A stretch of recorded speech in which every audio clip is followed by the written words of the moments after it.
सही नहीं। हाँ जी, प्रणाम। प्रणाम मध्य। चलो प्रेयर स्टार्ट कर देंगे जी। ओम संरक्षध्वं संवेदध्वं संवो मनांसि जानति देवाभागं यथा पूर्वे संजानान उपासते नरव्यतां न टचरायु दानो कन्यारायु।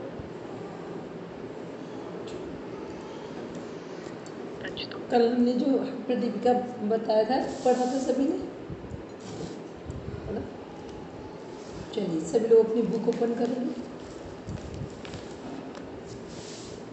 आज आपको जो योग बीज है जिसमें केवल 12 क्वेश्चन दिए हुए हैं, 12 क्वेश्चन दिए हुए हैं 12, उसका PDF शेयर कर दें। बस वो क्वेश्चन पढ़ना है और उसके आंसर करना है। ठीक है कि क्या माता पार्वती क्वेश्चन पूछ रही हैं, प्रश्न पूछ रही हैं और उसके बारे में उत्तर क्या। बहुत सिंपल सा PDF है। उसको अगर आराम से आपने पढ़ा तो बस 2-3 रिवीजन में ही छोटा सा है बिल्कुल, तो उसको पढ़ लेंगे। ठीक है चलिए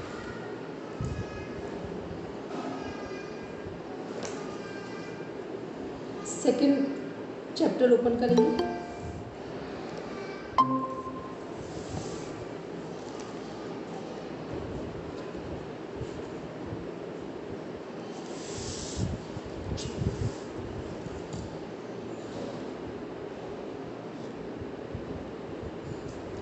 इसमें पहली लाइन पढ़ेंगे कृष्ण जी, सॉरी पहला श्लोक जो है उसकी हिंदी पढ़ेंगे। मैं ट्रांसलेट कर दूंगी, मेरे हिंदी नहीं है बुक में, संस्कृत और इंग्लिश है। अच्छा मैं ट्रांसलेट करके बोल दूंगी ना, फिर उसमें वो चीज़ नहीं आएगी। एक minute Monika, hello Monika. Yes ma'am. Monika book है original text book? Yes ma'am है। इसका हिंदी वाला वर्जन पढ़ो। हिंदी वाला जो वो है श्लोक उसकी हिंदी पढ़ो फर्स्ट में, सेकंड चैप्टर में पढ़ना। फर्स्ट श्लोक पढ़नी है। हेलो फर्स्ट श्लोक पढ़ना। हाँ, फर्स्ट श्लोक जो है उसकी हिंदी पढ़नी है सेकंड चैप्टर में, जो प्राणायाम वाला है। ठीक है। तदंतर आसन का अभ्यास हो जाने पर तथा उपयुक्त तथा परिमित आहार लेते हुए साधक गुरु द्वारा निर्देशित मार्ग से प्राणायाम का अभ्यास करे। ठीक है, बस रुकिए। देखो इसमें क्या दिया हुआ है, आसन का अभ्यास हो जाने पर इंद्रियों को नियंत्रण में रखकर फिर परिमित को बोलते हैं जो मिताहार पर, ठीक, मिताहार लेते हुए गुरु के निर्देशन में प्राणायाम का अभ्यास करें। तो पहली चीज़ क्या हुई कि आसन की एक आसन में हमें बैठने का अभ्यास हो, जो ध्यानात्मक आसन है। ठीक, दूसरा क्या है कि जो हमारे हठ योगी ग्रंथ हैं उनमें कई जगह प्रत्याहार को प्राणायाम से पहले रखा गया है। प्रत्याहार को प्राणायाम से पहले रखा गया है। तो इंद्रियों को नियंत्रण किससे करते हैं? प्रत्याहार। इंद्रिय नियंत्रण क्या है? प्रत्याहार है। फिर हमारा मिताहार हो गया, उसके बाद प्राणायाम की बात कर रहे हैं। ठीक, निर्देशन में क्यों लिखा है? ताकि कई बार हम बताते हैं कि जो नाड़ी शोधन प्राणायाम है वो क्या है, वो हमारे शुद्धिकरण है सभी आर्टरीज और वेन्स का, नस नाड़ियों का, लेकिन वो प्राणायाम से पूर्व की तैयारी है, प्राणायाम नहीं है। प्राणायाम जो मुख्य प्राणायाम 8 हैं उनसे पूर्व की तैयारी है। मुख्य प्राणायाम में केवल जो हमारा भ्रामरी है उसमें भी कुछ रेस्ट्रिक्शंस हैं, उज्जाई है उसमें भी कुछ रेस्ट्रिक्शंस हैं। मीन्स जो मुख्य प्राणायाम है वो जब हम किसी के मार्गदर्शन में करते हैं तो हमें कंफर्म हो जाता है कि हमारी प्रकृति के अनुकूल कौन सा प्राणायाम करना है। ठीक, मान लो आप सूर्य भेदी प्राणायाम किए जा रहे हैं, लेकिन आपकी प्रकृति है शांत वाली या गर्म वाली,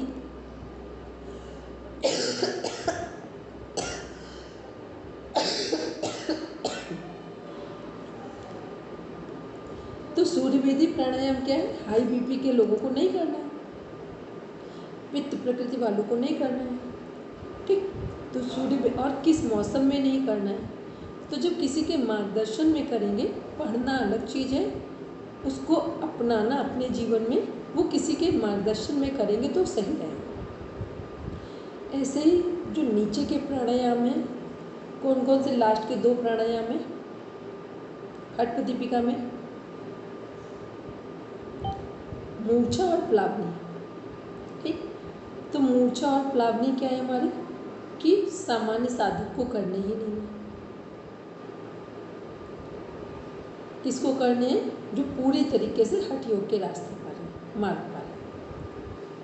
तो ये सब कब पता चलता है, जब हमने बुक में तो पढ़ लिया है, लेकिन जब किसी के मार्गदर्शन में हमने इस बात को समझा तो फाइनल होगा कि क्यों नहीं करना है, ठीक।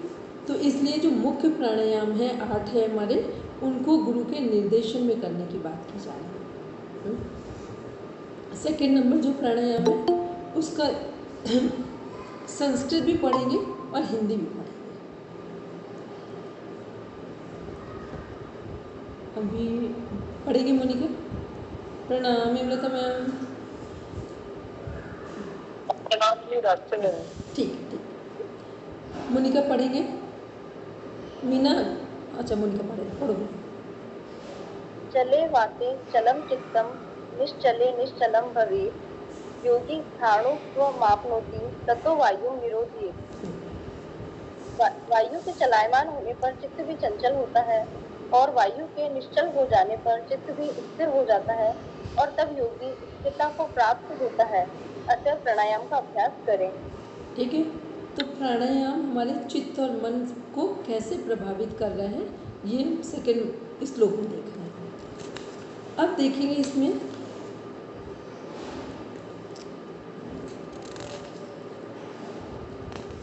फिफ्थ नंबर का जो श्लोक है उसकी हिंदी पढ़ेंगे और टिक कर देंगे।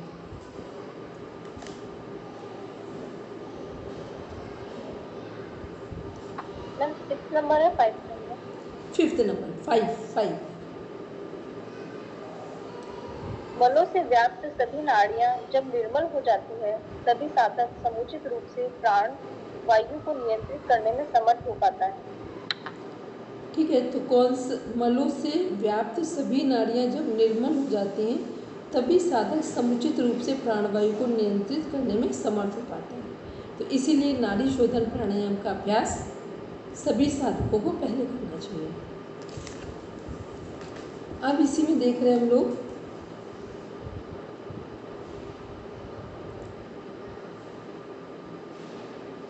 सिक्स नंबर के जो हिंदी है बस वो पढ़ेंगे। और तब प्रतिदिन सात्विक बुद्धि से प्राणायाम करना चाहिए जिससे सुषुम्ना नाड़ी में विद्यमान मल दूर हो जाए। ठीक है, प्रतिदिन सात्विक बुद्धि जिससे सुषुम्ना नाड़ी में विद्यमान मल दूर हो जाए, क्योंकि जैसे ही सुषुम्ना नाड़ी से मल दूर होगा वैसे ही हमारी प्राणायाम में जो गति है वो हमारे चक्रों का भेदन करना स्टार्ट करेगी। अब इसी में नीचे देखेंगे 7वें नंबर का श्लोक हिंदी में। पद्मासन में बैठकर साधक को चंद्र नाड़ी अर्थात बाएं नथुने से श्वास अंदर लेना चाहिए और अपनी शक्ति के अनुसार श्वास को रोककर सूर्य नाड़ी अर्थात दाएं नथुने से श्वास छोड़ना चाहिए। इसको टिक कर ले ताकि ये कंफर्म हो जाए कि श्वास को बाएं नाक से ही लेने के लिए ग्रंथों में बताया गया है। प्राणायाम जब पूरा करेंगे, कंप्लीट होगा, तब भी लेफ्ट नोस्ट्रिल से ही श्वास छोड़ेंगे और जब प्राणायाम शुरू करेंगे तब भी लेफ्ट से ही, क्योंकि जो लेफ्ट नोस्ट्रिल है ये क्या है, हमारा सेंसिटिव पार्ट है। ठीक, जो हमारा जिसको बोलते हैं श्रद्धा शक्ति, तो वो क्या है, लेफ्ट नोस्ट्रिल है। तो जो सेंसिटिव पार्ट होता है उसके अंदर ग्रेस्पिंग पार्ट जो होता है हमारा वो सबसे अधिक होता है। तो इसलिए 7 नंबर ये हमने आपको रेफरेंस के लिए बताया कि कभी कुछ लोग पूछ लेते हैं ना कि लेफ्ट से ही क्यों नहीं, क्यों छोड़े, तो वो कन्फर्म है। इसके बाद देखते हैं इसमें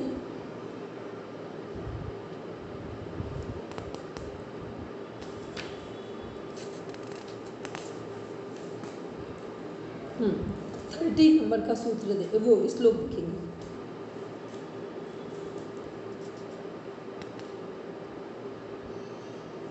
एक मिनट, 13 को चलिए। रुकेंगे एक मिनट। पहले 11 नंबर के सूत्र उसमें आएंगे श्लोक में। अब इनको मोस्ट इम्पॉर्टेंट में टिक कर लेना आप सब, क्योंकि जितना आप नोट्स में पढ़ोगे इतना टेक्स्ट बुक में सरल है पढ़ना। ठीक है, पढ़ेंगे 11 नंबर। प्रातर्मध्य नंदिने सायं मध्यरात्रे च कुंभकान् शनैः-शीतिपर्यन्तं चतुर्वारं सम्भ्यसेति। हिंदी साधक पढ़ेंगे, को हिंदी। प्रातः मध्याह्न साय तथा अर्धरात्रि इस प्रकार दिन में 4 बार अभ्यास करते हुए कुंभकों की संख्या धीरे धीरे 80 तक करनी चाहिए। ठीक है, कितने बार हठ योगी ग्रंथों में प्राणायाम करने के लिए बताया गया है? हठ योगी ग्रंथों में केवल 4 बार। किनके लिए? हठ योगियों के लिए। ठीक, फिर लिखा हुआ है 80 बार। इसका मतलब एक बार कितने प्राणायाम करने हैं? 20 20। ठीक, ये क्वेश्चन कई बार रिपीट होगा और हर बार आता है ये क्वेश्चन किसी भी फॉर्म में आएगा। ठीक है, एक दिन में टोटल कितने? 80 टाइम्स। सिंगल बोलेंगे तो 20 टाइम्स। तो जब टिक करने को आता है ना तो वहाँ 80 और 20 के रेशियो में मोस्टली कन्फ्यूज़न हो जाता है। हमको क्या लगता है एक दिन में लिखा है, तो एक दिन में अगर पूरा लिखा है चक्र है तब तो 80 में लगाएंगे, और एक दिन में एक बार भी कनेक्ट हो रहा है तो 20 लगाएंगे। ठीक, पढ़ेंगे 12 नंबर की हिंदी। कुंभक करते हुए जब शरीर से पसीना निकलने लगे तो वह कुंभक की प्रथम स्थिति होती है। मध्यम द्वितीय स्थिति में कंप उत्पन्न होता है और उत्तम तृतीय स्थिति में प्राण ब्रह्मरंध्र में पहुंचता है। अतः प्राणायाम द्वारा वायु का निरोध करें। ठीक है, इसके कम से कम 20 क्वेश्चन आ चुके हैं इसी 12 नंबर से। ठीक, इतने बार ये क्वेश्चन रिपीट होता है फॉर्म में, हर फॉर्म। प्राणायाम के लाभ क्या होंगे? सबसे पहला लाभ है शरीर से पसीना निकलेगा। दूसरा लाभ है मध्यम में क्या है? शरीर में कंपन उत्पन्न होगा, कपकपी आएगी। तीसरा लाभ है, उत्तम लाभ क्या है कि प्राण ब्रह्मरंध्र में पहुँचेगा, ऊपर की ओर। ये तीनों लाभ हैं। तो ये क्या है? प्राणायाम द्वारा वायु का निरोध करें।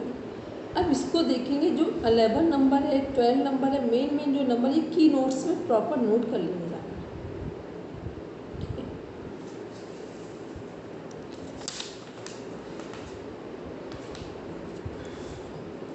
फिर इसके बाद देखेंगे 14 नंबर का। एक मिनट, 13 और 14 की भी हिंदी पढ़ेंगे। प्राणायाम जन्य श्रम से उत्पन्न पसीने को शरीर पर दबाना चाहिए। ऐसा करने से शरीर में शक्ति तथा स्फूर्ति आती है। ठीक, ये भी क्वेश्चन है कि जब पसीना आता है प्राणायाम करने से तो हमें क्या करना चाहिए? उस पसीने को थोड़ी देर के बाद पूरे शरीर में मालिश कर देना चाहिए। ठीक, 14 नंबर पढ़ेंगे। योग अभ्यास के प्रारंभ में दूध और घी युक्त भोजन उत्तम कहा गया है। बाद में अभ्यास दृढ़ हो जाने पर इन नियमों में आग्रह रखना आवश्यक नहीं। ये भी क्वेश्चन है आपका। 15 नंबर पढ़ेंगे और 16 नंबर। जैसे सिंह, हाथी, बाघ आदि धीरे धीरे वश में लाए जाते हैं, उसी प्रकार प्राणवायु को धीरे धीरे वश में करना चाहिए। अन्यथा शीघ्रता करने से साधक की हानि होती है। ठीक है, कॉमन भाषा में कहें तो अगर तेज फास्ट प्राणायाम करें तो पहले नुकसान क्या होगा? कान का पर्दा फट जाता है, पहला नुकसान। ठीक, दूसरा सिर में दर्द हो जाएगा।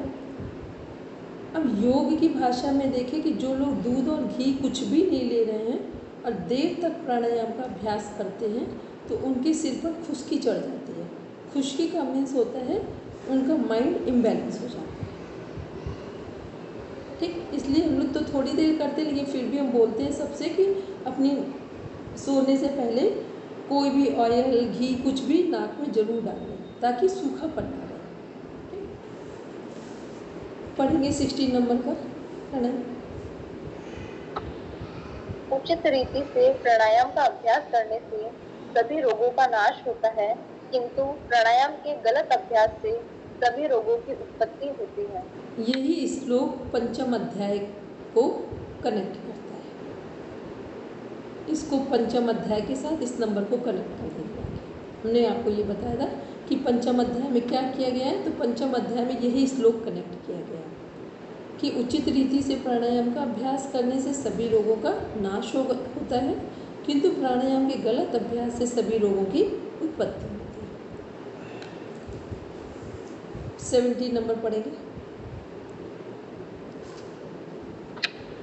वायु के प्रकोप से हिचकी, दमा, खांसी, सिर, कान और आंखों में पीड़ा तथा और भी विभिन्न प्रकार के रोग होते हैं।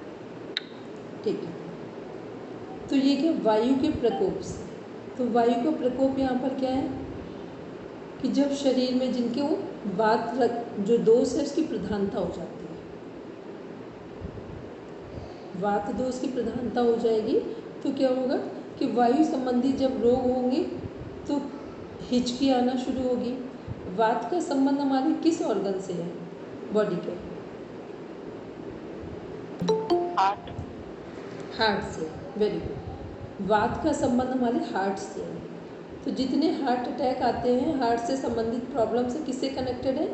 वायु रोग से, वात रोग से। तो इस समय क्या है, वात रोग बहुत तेज़ी से बढ़ रहा है, तो हार्ट अटैक की समस्याएं भी वैसे ही बढ़ रही हैं। ठीक है।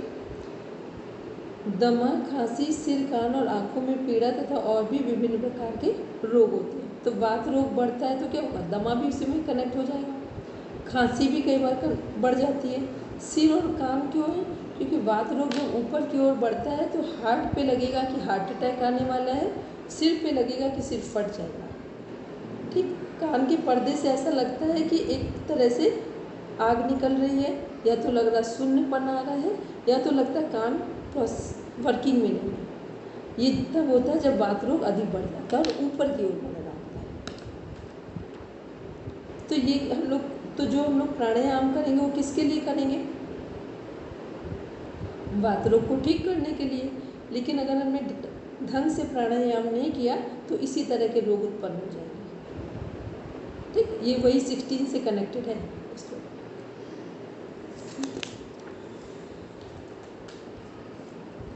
अब पढ़ेंगे 19 नंबर का श्लोक, 19 और 20 दोनों। जब नाड़ी निर्मल हो जाती है तब उसके बाह्य लक्षण प्रकट होते हैं, जैसे शरीर निश्चित रूप से पतला और कांतिमान हो जाता है। नाड़ी के निर्मल हो जाने से साधक इच्छा अनुसार श्वास को रोक सकता है, इससे जठराग्नि प्रदीप्त होती है, अंतर प्रवर्तित लाभ का अनुभव होता है तथा आरोग्य लाभ होता है। देखिए जो 19 नंबर का श्लोक है, ये नाड़ी शुद्धि होने पर क्या लक्षण प्रकट होते हैं, ये क्वेश्चन है। इसमें कम से कम 5 क्वेश्चन बन रहे हैं। ठीक, जब नाड़ी शुद्धि होगी, नाड़ी निर्मल हो जाने पर कौन से लक्षण प्रकट होते हैं, ये क्वेश्चन है। तो कौन से लक्षण प्रकट होंगे? शरीर निश्चित रूप से पतला होगा और कांतिमान होगा। 20 नंबर में देख रहे हैं, नाड़ी के निर्मल हो जाने पर साधक श्वास को अपनी इच्छा अनुसार रोक सकता है या रोक सकते हैं, जठराग्नि प्रदीप्ति होगी और अंतः प्रवर्तित नाद का अनुभव होगा, आरोग्य लाभ होगा। तो कितने लाभ हैं एक बार काउंट करके मैं बताऊँ नाड़ी शुद्धि होने पर, जो हमारी रेफरेंस बुक में अभी दिख रहे हैं, काउंट करके बताएं कितने लाभ हैं, तो हमको समझ में आ जाए कि आप सही पढ़ रहे हैं।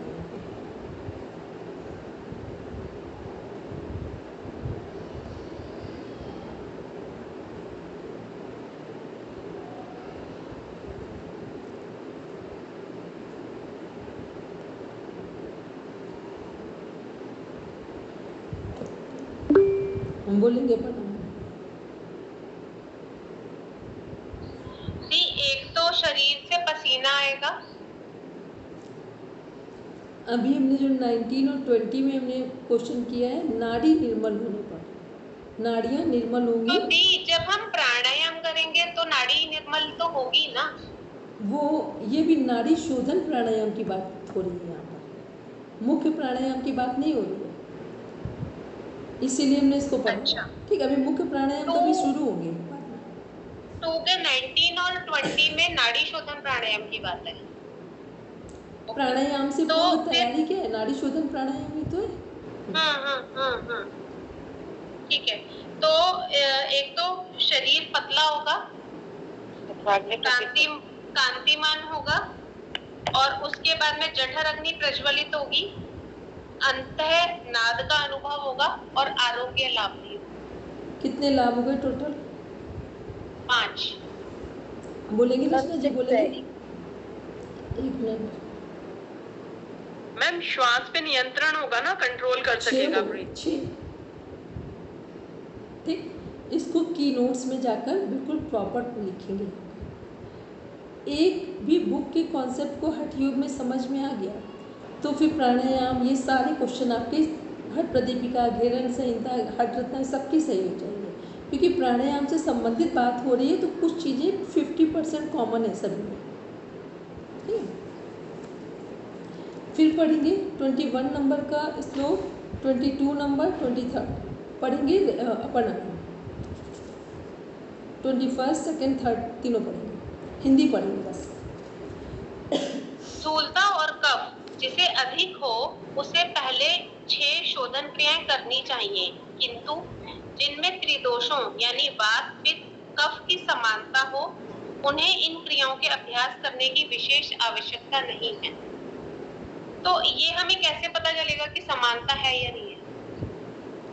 हम स्वस्थ हैं, हमसे अधिक कौन जानता है?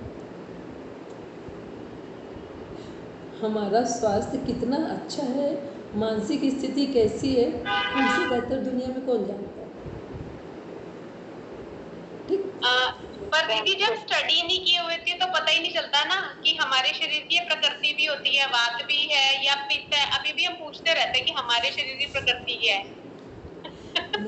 तो हम जो वात, पित्त, कफ के लक्षण बताते वो समझ लें ध्यान से, और फिर एक मुख्य प्रकृति होती है, एक डोमिनेंट होती है, और जो हमारी प्रकृति है वो हमारे बचपन में अलग होती है, फिर जो हमारे यंग एज होती है 45 तक की, वहाँ पित्त प्रधान प्रकृति होगी, बचपन में बाल्यावस्था में कफ प्रधान प्रकृति है, जितना हमारा टीन एजर है सब कफ प्रधान प्रकृति बचपन से, फिर जो हमारा 20 to 45 तक का टाइम है पित्त प्रधान प्रकृति है। ठीक है, और फिर इसके बाद जो है वो वात प्रधान है। अब इसको कंट्रोल कैसे किया जाता है? अपने खान पान के द्वारा और विचारों के द्वारा, और तीसरा है आसन प्राणायाम के द्वारा, योग के द्वारा। ठीक है, कोई भी प्रकृति को कंट्रोल करना सबसे आसान है विचारों के द्वारा। ठीक, फिर सेकंड आता है प्राणायाम के द्वारा, फिर थर्ड आता है भोजन के द्वारा। चलो पढ़ेंगे अपन में सेकंड इसी में नीचे। धोती, वस्ती, नेति, त्राटक, नौली एवं कपालभाति ये 6 शोधन क्रियाएं कहे गए हैं। शरीर को शुद्ध करने वाली तथा आश्चर्यजनक फल देने वाली ये 6 क्रियाएं गोपनीय रखनी चाहिए, इसीलिए योगी राजों द्वारा इन्हें बहुत महत्व दिया गया है। ठीक है, अब इसमें जो टिप्पणी लिखी है उसको ध्यान से पढ़ेंगे।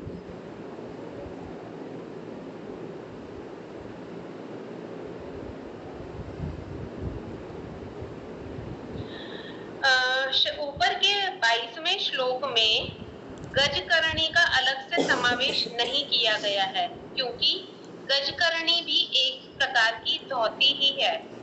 इसी की क्रियाविधि आगे धोती के क्रम में बताई गई है। तो अब इसको समझ लें, यहाँ पे क्वेश्चन कि जो हमारे हठ प्रदीपिका बुक है, 60 कर्मों का वर्णन प्राणायाम से पहले है, सेकंड चैप्टर में। एक दूसरा, यहाँ पर जो हमारे 60 कर्म हैं उनको अलग अलग डिफाइन नहीं किया गया है, सिंगल डिफाइन किया गया। ठीक है, जैसे धोती तो बस केवल सिंगल धोती, बस्ती तो बस्ती 2 प्रकार, नेति, त्राटक, नौली, इसमें अलग अलग कुछ नहीं बताया गया, एक एक करके ही बताया गया। जैसे हम लोग घेरन संहिता में सबका डिवीज़न है वहाँ पर, वो यहाँ पर नहीं है। फिर है इसमें कि ये सब क्या है, सबको गोपनीय रखना चाहिए। जो गजकर्णी है उसका वर्णन हट रत्नावली और हट प्रदीपिका में है और गजकर्णी धोती के अंतर्गत ही काउंट की जाती है। ये क्वेश्चन नोट लगा के यूजीसी नेट में आ चुके हैं। ठीक, तो ये कंफ्यूज नहीं हो क्योंकि ये कहीं गजकर्णी श्लोक में है ही नहीं, टिप्पणी में दिया हुआ है और क्वेश्चन में प्रॉपर आता है आपका।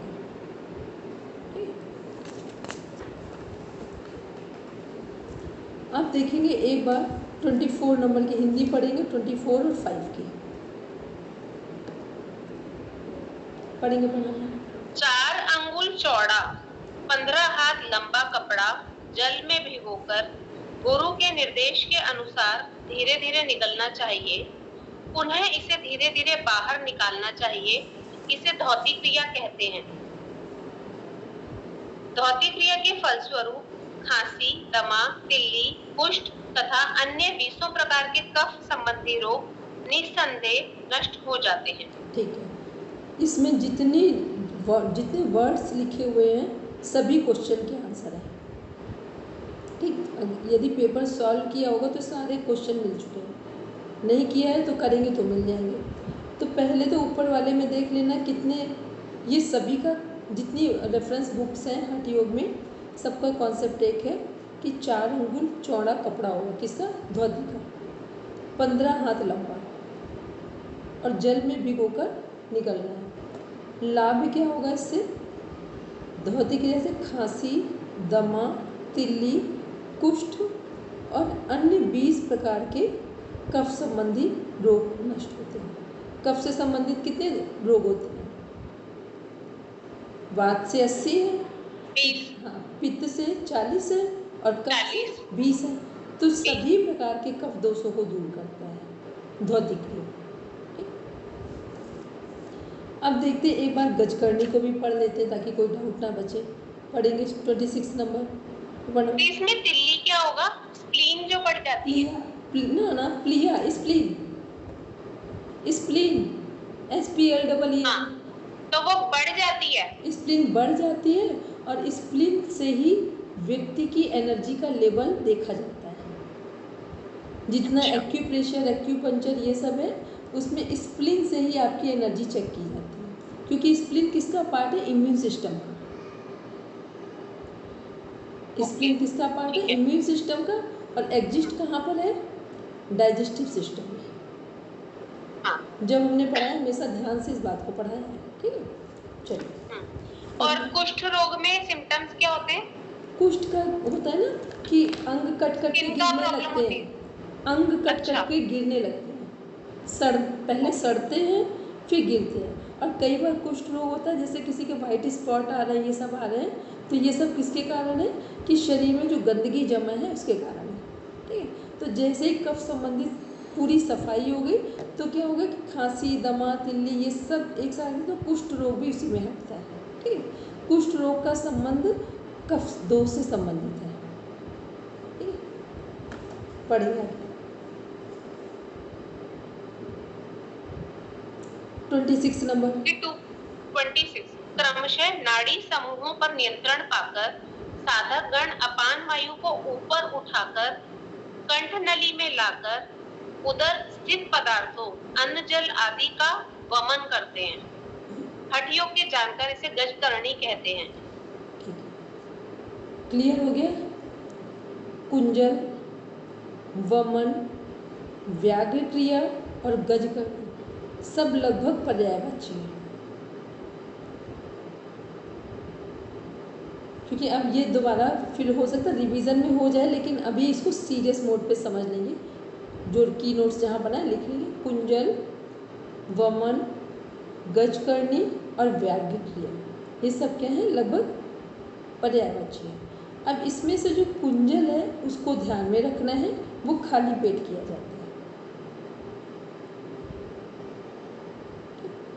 वमन तब करते हैं जब हम इरिटेशन फील करते हैं कि भोजन पच नहीं रहा है तब। व्याघ्र क्रिया तब करते हैं, सपोज इस समय आपने सुना होगा कि बाहर बहुत सारी थेरेपीज यूज़ हो रही है, उसमें क्या है कि लोग अपनी फिटनेस के लिए क्या कर रहे हैं कि अच्छे से अच्छा स्वादिष्ट भोजन खाते हैं और बस खाने के जस्ट बाद वॉमिट कर लेते हैं,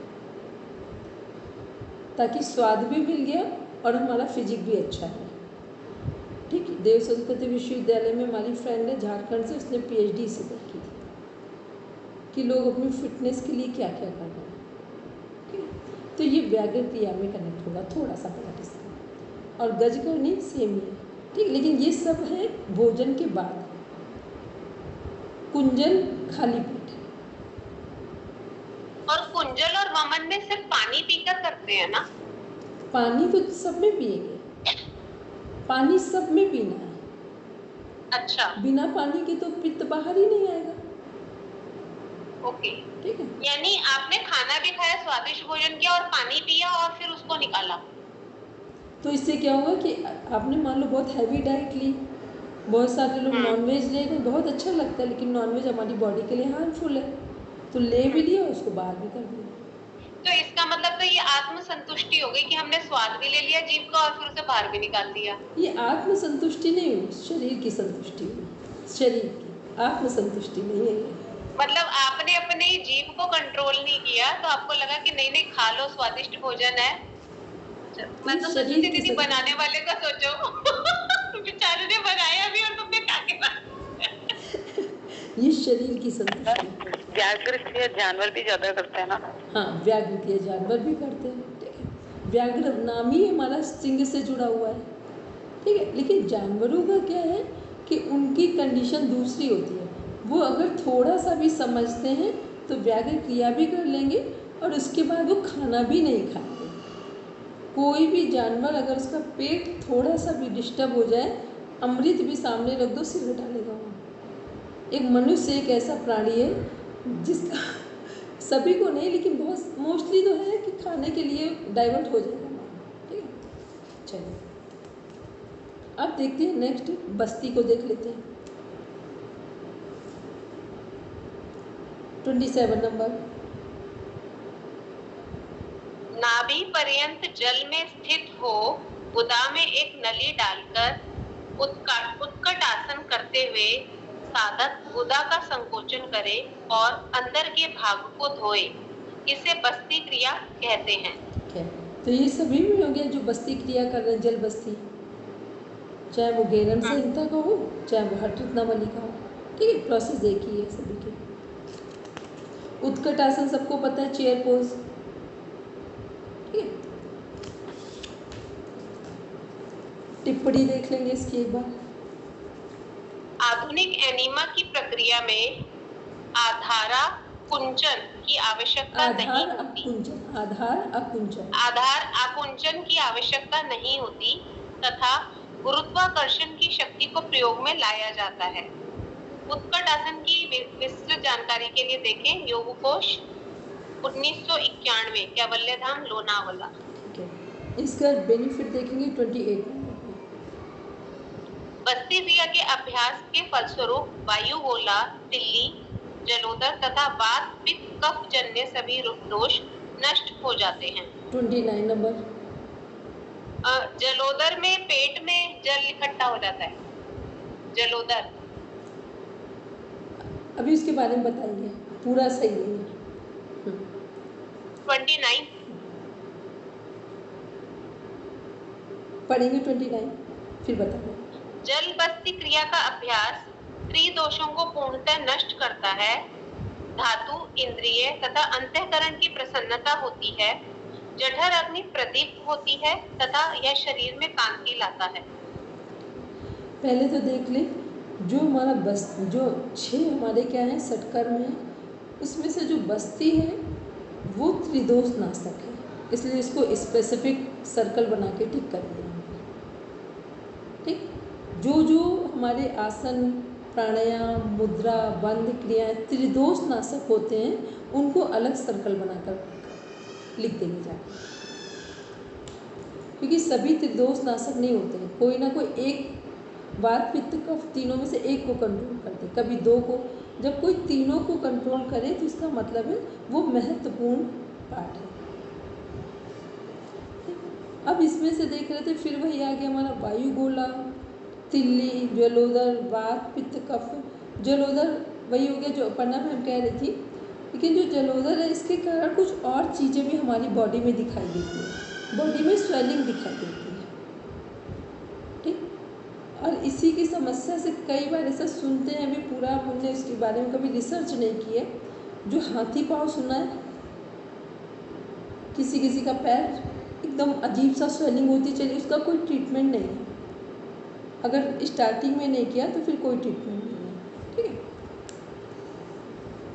तो ये क्या है, ये हम लोग ने पढ़ा बस्ती को। अब देखते हैं एक बार नीति के बारे में।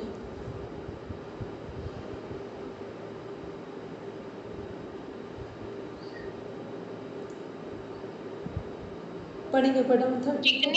चिकनी और लगभग 9 इंच लंबी विशेष रूप से तैयार किए गए सूत्र को नासिका में डालकर उसे मुख से बाहर निकालें। इसे ही योगी जन नेति कहते हैं। टिप्पणी भी पढ़े क्या थी? हाँ, 31। यह नेति क्रिया कपाल प्रदेश यानी मस्तिष्क को शुद्ध करती है, दिव्य सूक्ष्म दृष्टि प्रदान करती है और स्कंध प्रदेश से ऊपर होने वाले रोग समूहों को शीघ्र नष्ट करती है। अब देखिए कि नेति में केवल एक ही नेति की बात हो रही है। कौन सी नेति? सूत्र नेति। ठीक, तो उसकी लंबाई, ये सब सारे क्वेश्चन हैं कि कितनी लंबी होती है, तो 9 इंच लंबी होती है। ठीक है, चिकनी, और चिकनी का मतलब जब करते हैं तो उसमें घी लगा लेते हैं।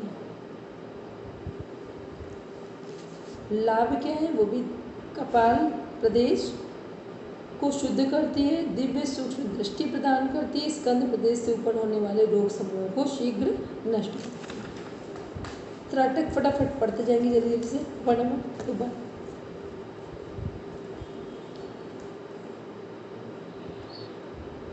स्थिर दृष्टि से किसी सूक्ष्म लक्ष्य को एकाग्र होकर तब तक देखना चाहिए जब तक कि आंख से आंसू बाहर न आ जाए। आचार्यों ने इसे त्राटक कहा है।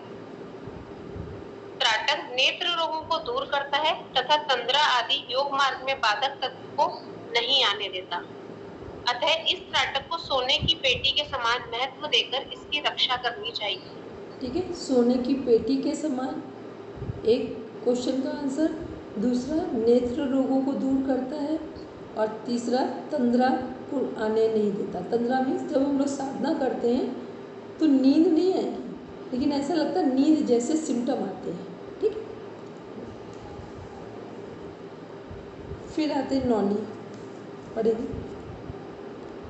कंधे को थोड़ा आगे की ओर झुकाकर तीव्र गति वाले भंवर के समान उदर को दाहिने से बाएं और बाएं से दाहिने ओर घुमाना चाहिए। सिद्धों के द्वारा इसे ही नौली कहा जाता है। 35। सदा सर्वदा आनंद को लाने वाली यह नौली क्रिया मंद जठर अग्नि को प्रदीप कर पाचन क्रिया आदि को तेज करती है, विविध दोषों तथा रोगों को नष्ट करती है। इसीलिए यह हठ क्रियाओं में श्रेष्ठ है। अब हठ क्रियाओं में श्रेष्ठ कौन सी है क्रिया है? नौनी। ठीक, त्रिदोषों को दूर कौन कर रहा था? बस्ती। ठीक, सोने की पिटारी त्राटक। ठीक, बड़ा ध्यान से एक एक चीज़ों की कि किसमें क्या विशेष है उसे अलग कर लेंगे जाकर। चलिए अब पढ़ेंगे कपालभाति। लोहार की धौकनी के समान शीघ्रता से रेचक पूरक करने से कपालभाति होती है। यह कफ रोगों को नष्ट करने वाली होती है। 1 मिनट ऊपर लिखा था इसमें नौली में दाएं और बाएं घुमाना, जबकि घेरन संहिता में क्या है? नौली 4 प्रकार की है, दाएं बाएं पूरा घुमाना और अंदर की। ठीक, 4 तरीके से। तो वो ध्यान में रखिए, वो किसके अनुसार है? घेरन संहिता। दाएं बाएं तो हठ प्रदीपिका, हठ रत्नावली। हठ प्रदीपिका का 80% कॉन्सेप्ट किससे मैच करता है? सॉरी, हठ रत्नावली का हठ प्रदीपिका से। जैसे हम लोग सांख्य दर्शन पढ़ते हैं और योग दर्शन, बस उतना ही सिमिलर हमारा हठ प्रदीपिका और हठ रत्नावली। चलिए अब इसमें देख रहे हैं लोहार की धौकनी के समान शीघ्रता से रेचक पूरक करने से कपालभाति होती है। यह कफ रोग को नष्ट करने वाली। रेचक और पूरक का मीन्स हुआ इनहेल और एक्सेल। फोर्सफुली। बेनिफिट देखेंगे। मोटापा, कफ संबंधी रोग तथा मल आदि का षट क्रियाओं द्वारा निवारण कर तब प्राणायाम करना चाहिए। इससे प्राणायाम अनायास ही सिद्ध होता है। कफ संबंधी रोग और मोटापा दो को नियंत्रित करते हैं यदि हम नेति उसका कपालभाति का अभ्यास करते हैं। ठीक है, फिर पढ़ेंगे 38 नंबर। केवल प्राणायाम के द्वारा ही सभी प्रकार के मलों की निवृत्ति होती है, ऐसा कुछ आचार्यों का मत है। अतः वे अन्य धौती आदि शोधन क्रियाओं को आवश्यक नहीं मानते। क्लियर हो गया। 38 को सर्कल बना दीजिए। क्यों यहाँ पर सत्कर्म करने को महत्व नहीं दिया गया है, ये लास्ट में आंसर है। अभी किसी का कोई क्रॉस क्वेश्चन हो तो यही पूछ लें, इसीलिए हमने इसको पढ़ाया कि समझ में भी आ जाए और लास्ट में आंसर भी आ जाए हमारा कि यहाँ पर सत्कर्मों को करने के लिए आवश्यक क्यों नहीं बताया गया कि केवल प्राणायाम के द्वारा ही सभी प्रकार के मलों की निवृत्ति होती है, ऐसा कुछ आचार्यों का मत है। तो धौती आदि शोधन क्रियाओं को वो आवश्यक नहीं मानते हैं। ठीक है, चलिए अब देखते हैं एक बार 39 नंबर का और 40 नंबर का श्लोक और देख लेते हैं। ब्रह्मा आदि देवता भी काल यानी मृत्यु के भय से प्राणायाम के अभ्यास में लगे रहते हैं, इसलिए प्राणायाम का अभ्यास करना चाहिए। 40 नंबर। जब तक शरीर में वायु निरुद्ध है, जब तक चित्त शांत है, जब तक दृष्टि भ्रू मध्य में लगी है, तब तक मृत्यु का भय कैसा।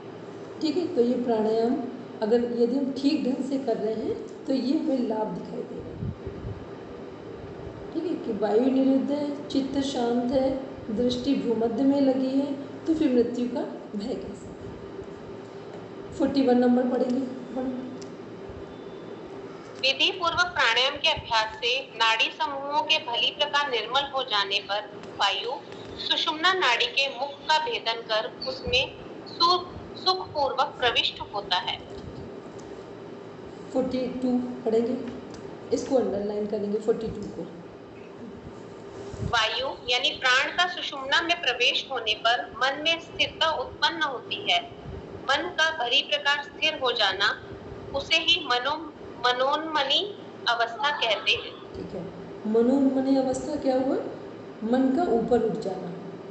ठीक है, उन्मनी अवस्था क्या है? जैसे अभी हम लोग हैं तो किस अवस्था में है? जागृत। उन्मनी अवस्था में। उन्मनी और मनोन्मनी दो नाम हैं जो क्वेश्चन में पूछे जाते हैं। उन्मनी का मीन्स हो गया जैसे हम सभी लोग हैं, अच्छे विचार भी हैं, कुछ मिक्स विचार भी हैं। ये भी पता है कि पढ़ना आवश्यक भी है, पर पढ़ते समय कुछ और भी चीज़ें याद आ गई जिनका कोई मतलब नहीं है, लेकिन वो बाधक तत्व के रूप में सामने आ गई। तो वो कौन सी अवस्था हुई? उन्मनी।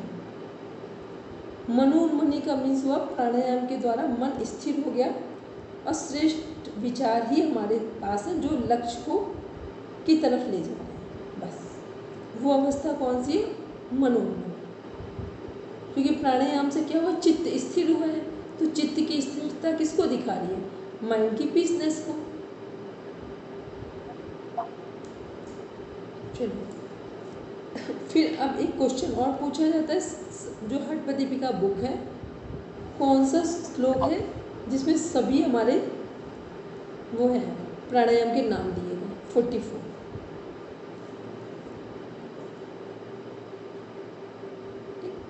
यहाँ पर सभी नाम दिए गए। फिर आप देखेंगे इसमें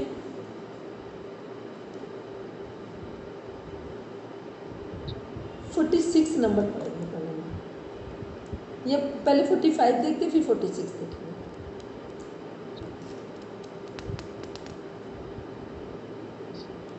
और 45 पढ़े।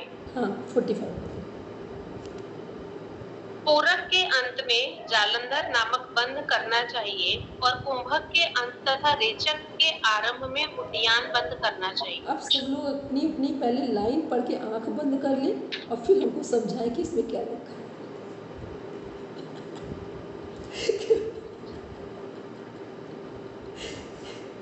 इसको आराम से पहले समझ के फिर हमें समझाएंगे क्या लिखा है इसमें, क्योंकि ये क्वेश्चन जब एग्ज़ाम में आते हैं ना तो अच्छे अच्छे जो प्रैक्टिसनर होते हैं वहाँ रुक जाते हैं थोड़ी देर के लिए।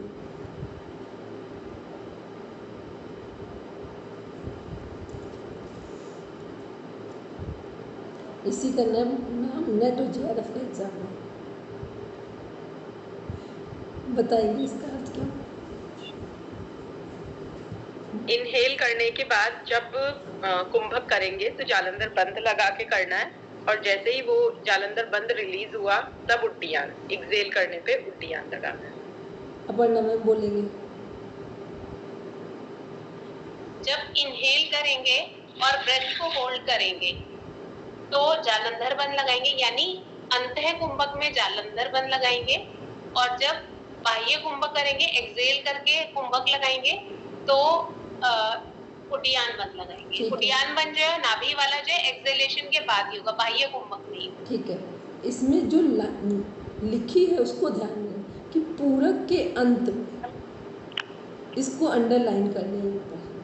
ठीक, अभी तो आपको बहुत इजी लग रहा है, जब अभी आप सब पढ़ लेंगे ना तो आप अपने मन से कंफ्यूज हो जाएंगे। पूरक के अंत में, रेचक के बाद में, तो अपने आप में लगेगा हम कंफ्यूज हो रहे हैं। तो पूरक के अंत मीन्स हुआ कि पूरक करने के बाद, ठीक, अंत को बाद में शब्द लगाएंगे तो समझ में आ जाएगा। बोलेंगे मीना? मैम जालंधर बंद ना रेचक और पूरक दोनों में लगा सकते हैं आप? हाँ, वो दोनों में कर सकते हैं, लेकिन वो तो एक अलग प्रोसेस कंडीशन हो गई कि हमारा जब दो कुंभक है, अंता कुंभक बाह्य कुंभक, तो अंता कुंभक में भी जालंधर बंद लगेगा और बाह्य कुंभक में तीनों बंद आसानी से लगेंगे, वो एक अलग क्वेश्चन होगी। पर ये क्वेश्चन क्या है कि पूरक के अंत में, तो वहाँ जब क्वेश्चन इस तरह के आए और कोई भी ऐसा है तो अंत को वहाँ पर हिंदी में लिख देंगे, बाद में नहीं लिखने का होगा तो माइंड में लिख लेंगे बाद में। जैसे बाद लिखेंगे क्वेश्चन का आंसर आपको समझ में आ जाएगा। हेमलता मैम कुछ कह रहे थे?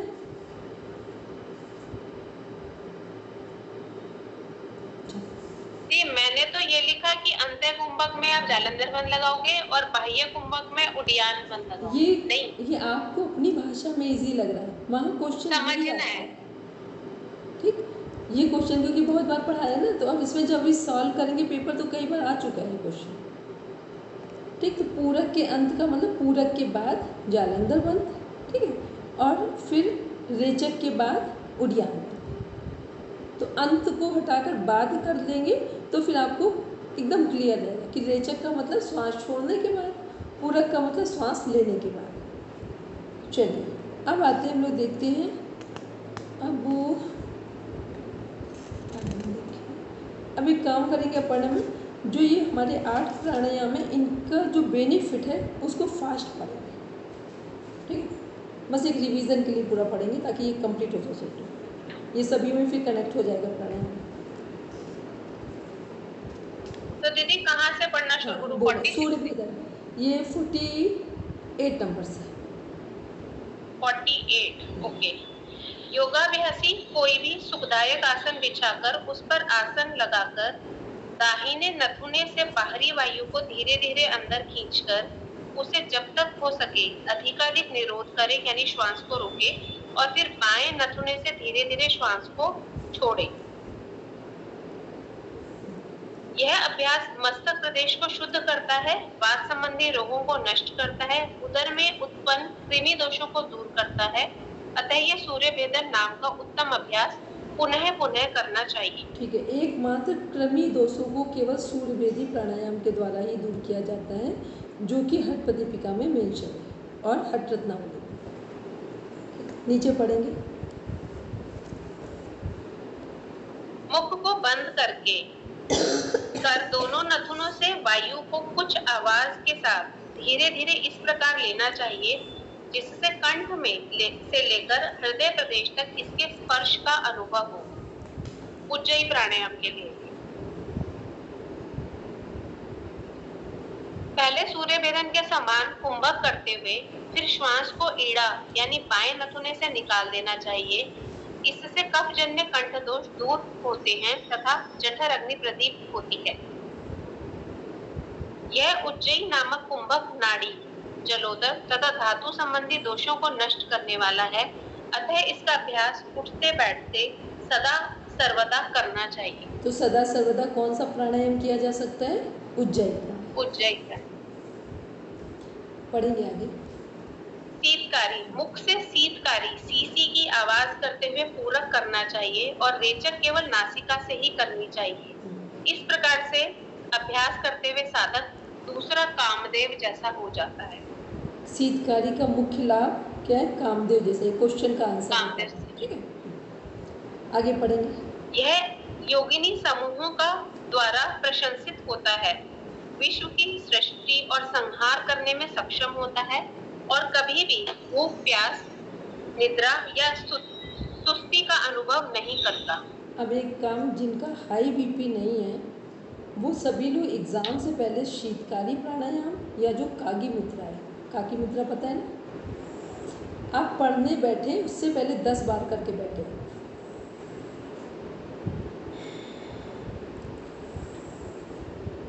बस श्वास जीभ से ली, लिप्स बंद किए, नाक से छोड़ दी। अब 10 बार ऐसा करके जब बैठेंगे ना, आलस से दूर हो जाएगा, जो पढ़ेंगे वो टू द पॉइंट माइंड में फील हो जाएगा। ठीक, क्योंकि पढ़ने के समय प्राणायाम सबसे एक बड़ी टेक्निक के रूप में काम आता है। और काकी मुद्रा में क्या है ना कि आपने भोजन किया है नहीं किया उसका ज़्यादा इफेक्ट नहीं आता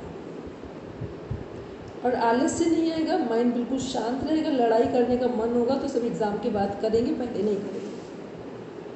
ठीक होता है बहुत बार। एक बात बताइए, इसमें शीतकारी में मुख से शीतकारी लिखा है, हम तो दांतों को आपस में मिला के करते हैं शीतकारी जो करते हैं। नहीं, तो मुख तो लिखा हुआ है, मुख का मतलब वही हो गया, एक शीतली हो गया। वैसे जैसे अभी काकी मुद्रा, शीतकारी का ये तो यह मुख लिख दिया है ना, दांत और वो लिखा नहीं है, पर शीतकारी करेंगे ऐसे। और काकी मुद्रा जो होती है उसमें तो सिर्फ होठ को गोल करते हैं ना, उसमें टंग का तो कोई यूज नहीं होता। काकी मुद्रा कौवे की तरह चोंच बनाई तो होठ को करा ना, की तरह चोंच बनाई लेकिन जीभ से ही श्वास ली गई। अच्छा, तो शीतली वाले जैसे शीतली में हम जीभ को रोल करके सांस लेते, तो काकी मुद्रा में भी शीतली और काकी मुद्रा में इतना अंतर है कि शीतली में हमें कुंभक लगाना है, वो अंता कुंभक लगाना है, रोकना है। और जब हम कहते हैं काकी मुद्रा कर रहे हैं तो कुछ भी रोकना नहीं, बस सिंपल श्वास लेना है और छोड़ना है।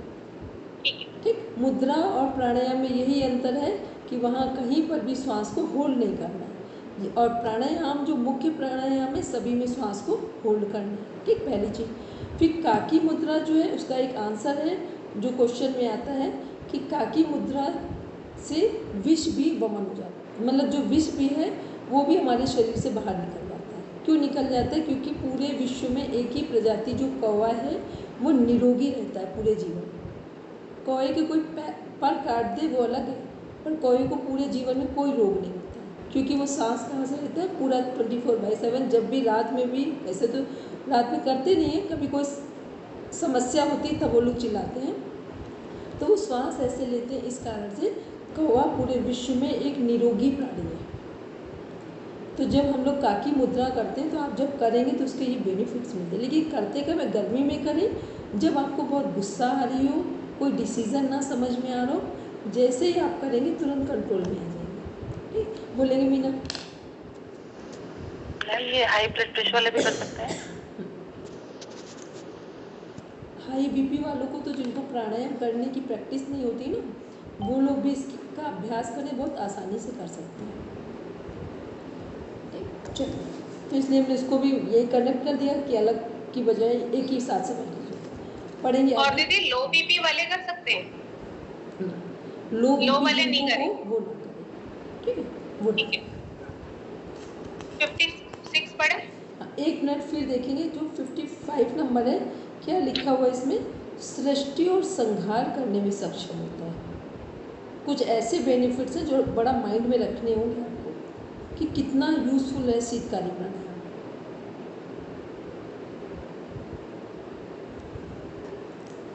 लेकिन शीतकारी प्राणायाम थोड़ी देर यदि डेली 5 बार करते हैं तो कोई बहुत इफेक्ट नहीं आएगा।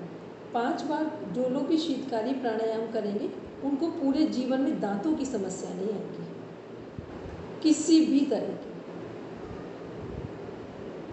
जितने कैसा भी इन्फेक्शन हो, कुछ भी प्रॉब्लम हो, सारी चीज़ें केवल 5 बार आप प्राणायाम करेंगे बस नॉर्मल। और काकी मुद्रा क्या है, वो आसान है, वो अगर किसी को लो बीपी भी हो और कोई तनाव फील कर रहे हो तो आप कर सकते हैं, बस थोड़ा सा करके छोड़ देंगे उसको, ठीक। लेकिन हाई बीपी के लिए क्या है कि वो देर तक करेंगे तो फटाफट उनका बीपी डाउन हो जाएगा, 5 मिनट में ही बीपी डाउन हो जाएगा। चलिए पढ़ेंगे 56 नंबर।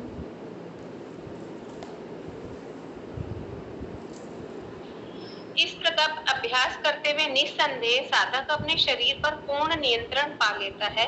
वह सभी प्रकार के उपद्रवों से बचा रहता है तथा इस भूमि मंडल पर वह एक विख्यात योगी हो जाता है।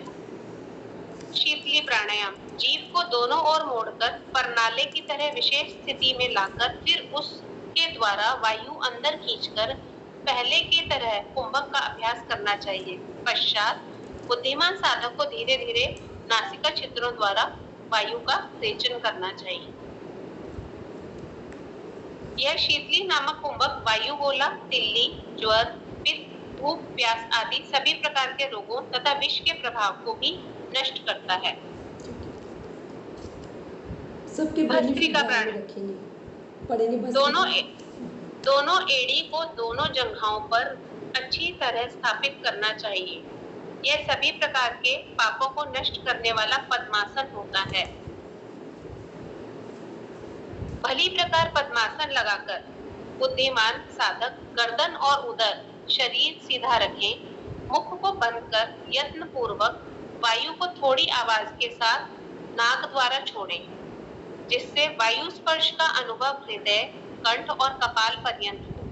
पश्चात वायु को हृदय कमल तक वेग पूर्वक आवाज के साथ पूरित करें, फिर छोड़ें। इस प्रकार साधक को बार बार पूरक रेचक करना चाहिए। 62 एक बार करके बता सकते हो भस्त्रिका प्राणायाम? अभी है? अभी हमने थोड़ी देर पहले खाना खाया, सुबह दिखा देंगे आपको। नहीं, सुबह नहीं दिखाएंगे, अलग से दिखाएंगे आपको, क्लास में नहीं दिखाएंगे। जिस प्रकार लोहार धोकनी को तेजी से चलाता है, उसी प्रकार साधक को अपने शरीर में स्थित वायु को सावधानी पूर्वक चलाना चाहिए। जब शरीर में थकान आ जाए तो साधक को दाहिने नाक से पूरक करना चाहिए, जिससे उदर वायु से शीघ्र ही पूर्णतः भर जाए। ऐसा करके नाक को मध्यमा एवं तर्जनी अंगुली की सहायता के बिना अर्थात कनिष्ठिका, अनामिका एवं अंगुष्ठ की सहायता से कसकर बंद करना चाहिए और पूर्वोक्त विधि से कुंभक करके बाएं नाक से वायु का रेचन करना चाहिए। देखो इसका मीन्स अगर आराम से देखेंगे तो क्या है कि श्वास लिया गहरा और तेज से फोर्सफुली छोड़ा। कपालभाति में क्या है, पूरा ध्यान हम किस में रखते हैं, केवल छोड़ने पर रखते हैं। इसमें क्या है, लेने और छोड़ने दोनों पर ध्यान रखना है, पहली चीज़।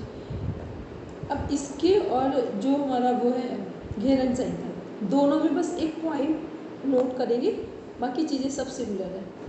फिर उसके बाद क्या किया कि जब हमें लगे कि अब थकान होने लगी है तो हम क्या करेंगे, सूर्यभेदी प्राणायाम करेंगे। क्या करना है, सूर्यभेदी प्राणायाम करना है। ये हुआ भस्त्रिका की एक आवृत्ति, एक बार का भस्त्रिका कंप्लीट हुआ। अब इसको देखते हैं, घेरन संहिता में क्या बताया जा रहा है कि 20 टाइम्स फोर्सफुली श्वास लेना है और छोड़ना है। फिर सूर्यभेदी प्राणायाम करके एक भस्त्रिका का चक्र पूरा होता है। वहाँ 20 टाइम्स लिख दिया गया है, यहाँ टाइम्स नहीं लिखा गया, बस इतना होता है। ठीक है मीना, मोनिका, सभी लोगों को ठीक है, बस इतना ही अंतर है दोनों में। लेकिन फिर ध्यान है, इसीलिए जो भस्त्रिका इसमें दिया हुआ है वो योगियों के लिए है, सामान्य लोगों के लिए नहीं है। ठीक है, जिस तरह का ये भस्त्रिका बता रहे हैं सामान्य लोगों को चक्कर आ जाएगा इतनी भस्त्रिका में। ठीक है, तो ये सभी के लिए नहीं है। पढ़ेंगे 65 नंबर। यह भस्त्रिका वात, पित्त, कफजन्य विकारों को दूर करती है तथा जठर अग्नि प्रदीप्त करती है। प्राणायाम में भस्त्रिका है जो त्रिदोष नाशक है। ठीक है, और कोई भी त्रिदोष नाशक नहीं है। अब तो दीदी भस्त्रिका भी सर्दी में करते हैं ना? सर्दी में करते हैं, जैसे मान लो भी हम लोग गर्मी के मौसम में है और हम लोग पहाड़ी इलाकों में चले गए, बहुत ठंडा है, कंट्रोल में नहीं है स्थिति, तो जैसे ही आप भस्त्रिका करें और वो भी करना ना आए तो सूर्यभेदी प्राणायाम करें। 5 से 10 मिनट के अंदर शरीर वहाँ के लिए उस समय एडजस्ट कर जाएगा। ठीक है, प्राणायाम ऐसे भी कार्य करते हैं। चलिए अब जिसको लीव करना हो लीव कर दे, इसको कंप्लीट करना चाहेंगे 5 मिनट में। ठीक, क्योंकि 6 बज गया, अगर किसी का कोई कार्य कर ले रिकॉर्डिंग आ जाएगी, पढ़ेंगे अपन यह पत्रिका सुषुम्ना के मुख पर जमे हुए कफ आदि बाधाओं का निवारण करती है, जिससे हितकारी और सुखदायी पवन सुषुम्ना में प्रवेश कर शीघ्र कुंडली जागरण कराती है। यह पत्रिका नामक कुंभक शरीर के तीनों ग्रंथियों का भली प्रकार से भेदन करता है, अतः इसका अभ्यास विशेष रूप से करना चाहिए। 3 ग्रंथियां कौन कौन सी हैं? टिप्पणी में देख लें, अंडरलाइन कर दिया। ब्रह्म ग्रंथि, विष्णु ग्रंथि और रुद्र ग्रंथि। ठीक है, तीनों ग्रंथियां 2-2 चक्र को कवर कर रही हैं। पढ़ेंगे नीचे भ्रामरी प्राणायाम। वेग से भ्रमर गुंजार के समान आवाज करते हुए पूरक करना चाहिए। पश्चात भ्रामरी के गुंजन के समान आवाज करते हुए धीरे धीरे रेचक करना चाहिए। इस प्रकार अभ्यास करने से उत्तम साधकों के चित्त में एक अपूर्व आनंद लीला की उत्पत्ति होती है। ठीक, जब श्वास लेंगे तो कैसा होना चाहिए भ्रमर का गुंजन, जो कि साधक लोग कर पाते हैं, हम लोग इसको नहीं कर पाते।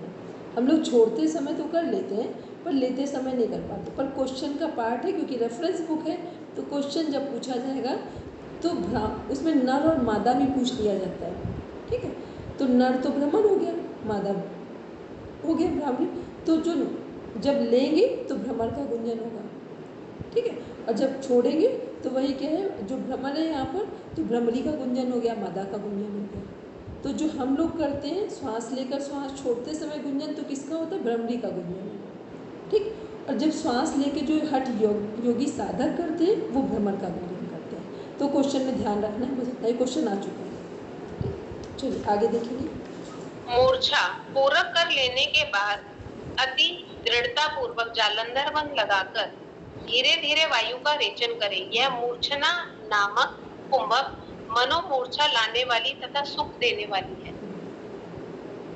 ठीक, क्वेश्चन एक मिनट रुके, क्वेश्चन इसका पूछा जाता है, मूर्छा किस प्राणायाम में लगाएंगे? मूर्छा का अभ्यास किस स्थिति में करेंगे? तो किस स्थिति में करेंगे? कौन सा बंद लगेगा? जालंधर बंद कौन सा लगेगा? तो जालंधर बंद। ठीक है, पढ़ेंगे नीचे पढ़ो। तो दीदी जालंधर बंद में ही हम रेचन कर रहे हैं। पूरक करने के बाद दृढ़ता पूर्वक जालंधर बंद लगाकर धीरे धीरे वायु का रेचन करें। तो दृढ़ता पूर्वक का मतलब यहाँ टाइम नहीं दिया गया हुआ है, टाइम है इसका 1 से 1.5 घंटे। अच्छा, ठीक, हठ योगियों का टाइम 1 से 1.5 घंटे, घेरन संहिता में मेंशन है, हठ रत्नावली में। ठीक है, तो उसको पूरा होल्ड कर लिया। और वैसे भी हमने आपसे बोला है यदि आप ये जालंधर बंद है, इसको 5 मिनट होल्ड करना सीख जाए तो आपका मन ही नहीं होगा कि सांस को छोड़ें, इतना रिलैक्सेशन मोड में चले जाएंगे। ठीक है, तो वो फिर उनके साधकों का प्राणायाम है, तो फिर वो अपनी तरीके से उसको मेंटेन करते हैं। पढ़ेंगे प्लावनी। प्लावनी श्वास नलिका द्वारा उदर को पर्याप्त मात्रा में वायु से पूरी तरह भर लें। ऐसा साधक अथाह जल में भी कमल पत्र के समान सरलता से तैरता है। तो श्वास प्लावनी में क्या कर रहे हैं? पेट में भर रहे हैं पूरा। ठीक, और फिर उससे भी 1 से 1.5 घंटे होल्ड कर दिया, रोक दिया। तो ऐसे साधक क्या हैं कि जैसे जल में कमल तैर रहा होता है, वैसे ही साधक अपने संसार में रहते हुए अध्यात्म में तैर रहे हैं, आध्यात्मिक जीवन की स्थिति में। पढ़ेंगे 71, 72। रेचक, पूरक और कुंभक से प्राणायाम के 3 अंग कहे गए हैं। कुंभक 2 प्रकार का होता है, सहित और केवल। जब तक केवल कुंभक की स्थिति ना हो जाए तब तक सहित कुंभक का अभ्यास करते रहना चाहिए। इसको देख लेंगे, क्वेश्चन पूछा जाता है प्राणायाम के कितने अंग हैं? कितने अंग हैं? 3 अंग हैं, पूरक, रेचक और कुंभक। ठीक, कुंभक का मतलब हो गया अंतः कुंभक और बहिर्कुंभक को एक बताया गया। फिर नीचे क्या है? अब कुंभक के प्रकार हैं, तो कुंभक के प्रकार सबको पता है, सहित और केवल। सहित और केवल में जब केवल कुंभक सिद्ध ना हो जाए तब तक अभ्यास पूरा नहीं माना जाएगा। तो यहाँ जो सहित कुंभक है, एक तो इसको ये समझ ले, जो सहित प्राणायाम पढ़ेंगे सगर्भ और निगम घेरन संहिता में जाकर, ठीक, वो है जब हम प्राणायाम करते हैं तो मंत्रों का उच्चारण करते हैं, वो हो गया। केवल वाला क्या है कि जब हमारा प्राणायाम करते करते ऐसी स्थिति आ जाए कि हम प्रकृति के साथ कनेक्ट हो जाए, जितना हमें ज़रूरत है, जहाँ ज़रूरत है, चाहे वो अंता कुंभक में करें, बहिर् कुंभक में करें, जितनी देर करना चाहे, 1 मिनट करें, 1 घंटे करें, वो सब किसका पार्ट है? केवल कुंभक का। ठीक, तो इसको अंडरलाइन दोनों को कर लें कि सहित और केवल है क्या। केवल कुंभक अकॉर्डिंग टू योग दर्शन कौन सा प्राणायाम है? चौथा प्राणायाम। ठीक है, तो क्या बाह्य अभ्यंतर विषय क्षेत्र। हाँ, विषय क्षेत्र। चलिए फिर पढ़ेंगे इसके नीचे वाला, बस पढ़ा इसको पूरा कर देते हैं। ये सहित वाला भी पढ़ ले। हाँ हाँ, पढ़ी फटाफट। सहित जब प्राणायाम रेचक और पूरक के साथ किया जाए तब वह सहित कुंभक कहलाता है। केवल रेचक पूरक के बिना अपने आप जो वायु का धारण होता है, इस प्रकार प्राणायाम को केवल कुंभक कहते हैं। क्लियर हो गया? सहित में हम लोगों ने क्या पढ़ा था कि जब श्वास लेंगे तो मंत्र बोलेंगे, ठीक है, पूरक के साथ किया जाए तो सहित कुंभक, और जब हम छोड़ेंगे श्वास तो क्या करेंगे वहाँ पर? फिर हमें मंत्र नहीं करना है। अगर सहित का थोड़ा बहुत याद होगा, सगर्भ और निगम में जिसने पढ़ा है तो थोड़ा आइडिया आ जाएगा उसमें, ठीक है। तो रेचक और पूरक इसमें सहित के अंदर आ जाएगा। और केवल जो क्या है कि अपने आप से रेचक और पूरक के बिना आप अपने आप जो वायु का धारण होता है वो केवल कुंभक है। फिर पढ़ेंगे 73-7। रेचक और पूरक से रहित केवल कुंभक सिद्ध हो जाने पर उस साधक के लिए तीनों लोकों में कुछ भी दुर्लभ नहीं रह जाता है। केवल कुंभक में साधक इच्छा अनुसार वायु धारण करने में सक्षम होकर राजयोग पद भी प्राप्त करता है, इसमें कोई संदेह नहीं। हठ योग का उद्देश्य क्या है? राजयोग की प्राप्ति। 75 कुंभक के अभ्यास से कुंडलिनी जागरण होता है। कुंडलिनी जागरण से सुषुम्ना नाड़ी मल रहित होती है और हठ योग में सिद्धि प्राप्त होती है।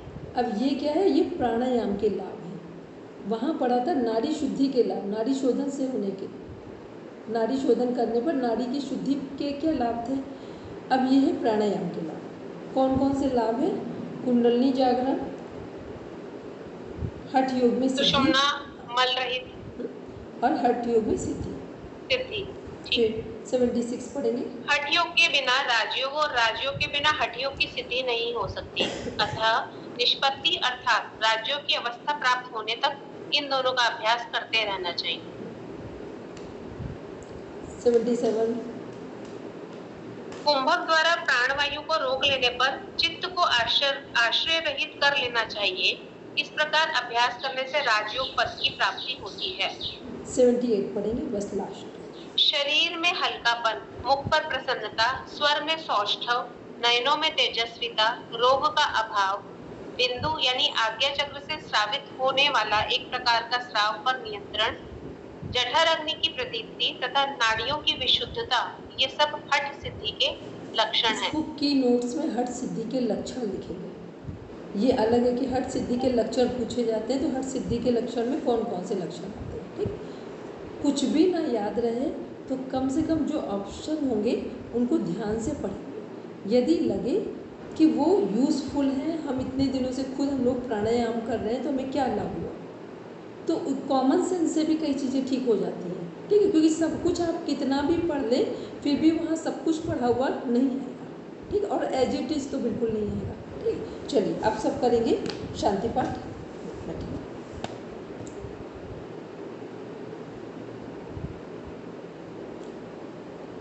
शांति पाठ मीना करवाएंगे।